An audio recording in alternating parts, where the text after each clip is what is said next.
Hello, everyone. Welcome to Developing Palates. I am Aaron Loomis, and with me, as always, is June Liu. How you doing, June? Doing good.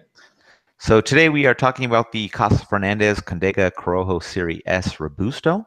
Cigar is 5-inch by 52 ring gauge. Comes out of the Tabsa factory in Nicaragua. The blend is all listed as Nicaragua for the wrapper, binder, and filter.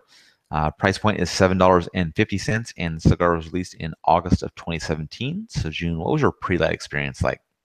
Prelight was good. Medium, darker caramel, kind of a shaded wrapper. Bunch, and the roll felt pretty good. Uniform give throughout. I didn't have any soft spots. Tight seams, well pressed veins. Smelling the wrapper, dry barnyard cedar, white pepper. Smelling that foot. A lot of rich roasted nuttiness and sharp white pepper. Cold draw, hay, white pepper, and cedar. So good prelight. Yeah, my cigar looked like it had a quadruple cap on it. Did you notice when you were looking Oh, at yours? Um, well, I smoked this at nighttime, so I didn't Ah, really notice. okay, gotcha. Yeah, I just thought the quadruple looking cap was interesting. A lot of nice stone fruit sweetness from the wrapper. Foot was a mix of stone fruit sweetness, hay, slight white pepper. Pre-light draw, kind of mix of hay and leather, a little spicy tingle on my lips as well. So take us through your flavor profile. So within the first third, upon that, after you get a good toast in and all that stuff, um, what I immediately realized was this is going to be a sharper profile. Immediately I started getting a sharpness and white pepper. But it's not just, it's not just a pepper bomb. That pepper, along with that, it came with really nice, rich roasted nuttiness. Got some good minerals coming through. On the retro hail, same sharper white pepper, rich dry nuts, finish lingering cedars, slick white pepper that really layer the entire palate. So even with such a spicier rendition of a cigar, the mouthfeel was watery. It didn't like dry my palate, which I always appreciate as compared to dry palate and drinking a ton of water. Strength medium full, body medium. On the second third, dominant white pepper kind of started kind of backing off, and that allowed for the same like rich roasted nuttiness minerals to really shine, and also started getting some new flavors of toast and baking spices coming. Retro still unchanged, sharp white pepper, rich dry nuts, finish long lingering with that same slick white pepper that encompassed the entire palate and gives it that mouth watering kind of a note. Strength still medium full, body medium. Moving on to the final third, it's primarily white pepper, minerals, baking spices kind of focus. So a lot of earthiness and spiciness. Other notes of the roasted nuts, toast is still there, but it became more like a background note. Spice continues to carry through on that finish. Still long mouth-watering kind of a spice going through. Strength and body still medium full and medium respectively. So all in all, it was definitely a spicier rendition of what I'm used to out of Tapsa. Yeah, for me, the cigar began with a heavy dose of baking spice and dark wood. A little further in, that wood lost some of the darkness, and the baking spice wasn't as potent. 3/4 of an inch in, a little cream joined the profile. Wood was more definable as oak. Baking spice had moved to the background. Retrohale was an equal mix of the oak and the baking spice.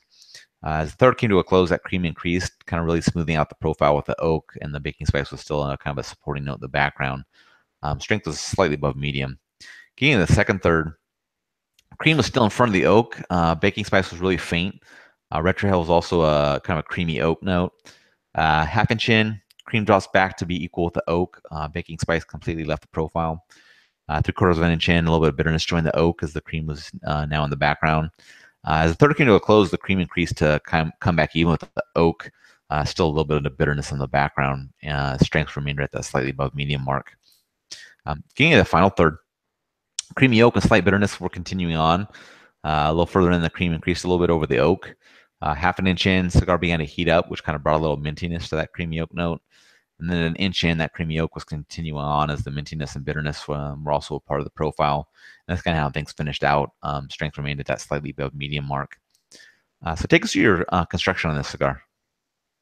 Um, One was not so great. One was really good.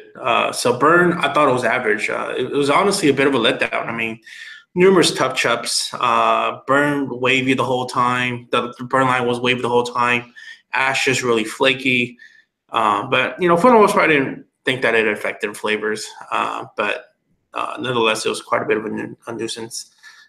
Draw, on the other hand, I thought it was perfect. It had just a matter of that resistance to airflow for me. Yeah, I struggled with the burn as well, man. It went out multiple times, had to do relights. Burn was wavy most of the way as well. Ash held on 3/4 inch increments, so I didn't need to knock it off to relight. I definitely think relights definitely had an effect on the flavor for me. In regards to the draw, slightly tighter than I prefer, but I didn't feel like that was an issue on the cigar. The burn was far more of an issue for me.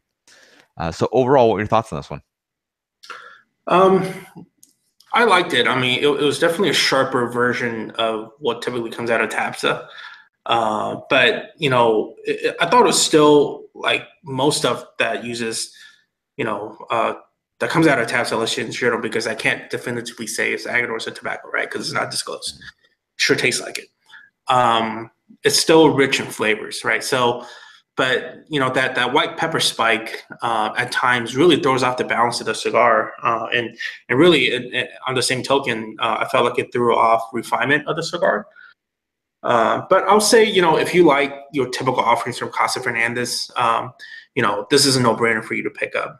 If you also like stronger cigars, I think this will also be for you. As for me, I'm more interested in seeing the ageability, I guess, of what the cigar will do. And speaking of Tapsa stuff, like, and just, falling under the Casa Fernandez Aganorsa kind of umbrella, like this cigar reminds me of like, within that same vein of like Illusione Ultras, perhaps a little bit of like the Flor de Valles Dark Flower. So it kind of has that medio tiempo-ish, like super spicy, but mouth-watering kind of a note to it. So if you also like those cigars, I think you'll like the cigar. Yeah. Flavor profile was pretty good in the first third. After that, kind of became pretty average. I think the relights were taking its toll on the cigar, so had an effect on flavor there. Strength was slightly above medium the whole way. I definitely want to revisit this, hoping I get a better burn on it, so that I don't kind of torch the cigar and get rid of all the flavors that are there.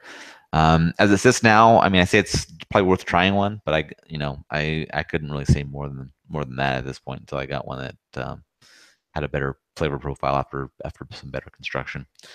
So getting the scores, I gave it a 5.65. You gave it a 6.87. How do you think that matches up with your experience?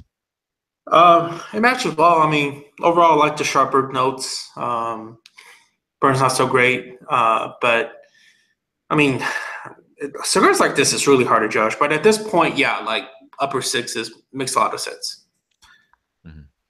Yeah, mine matches up well. I mean, the first third was good in flavor profile. After that was average, and then kind of bummer in the burn. So that's why it's just slightly above average in regards to the score. So, any other final thoughts from you? So going back to what I just said about cigars like this is kind of hard to judge. What I meant by that was, I mean, on one token, it's like, all right, when the brand owner / company releases a cigar, I assume that is prime time and is ready to go, right? Mm-hmm. But I also have the Cuban collector side of me and Cuban cigar liker side of me, where you personally buy stuff new so that you could kind of journey on with the cigar and see where it's like, throughout XYZ timeframes, right?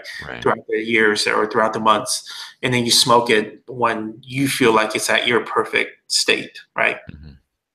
So I think this falls into one of those. I mean, there's a reason why I bought like Ultras and Flor de Valles Sky Flowers, right? Because I bought them for ageability, right?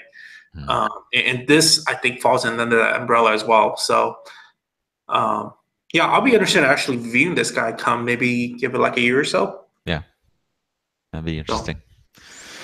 All right, if you're just catching this video on YouTube, be sure to subscribe to us, but also check out the full written review on the website, developingpalates.com. Be sure to follow us on all the social media channels, Facebook, Instagram, Twitter, and Google+. And you can catch all of our review recaps on podcasts, so iTunes, Google Play, and Podbean. Thank you for tuning in, and we will catch you on the next one.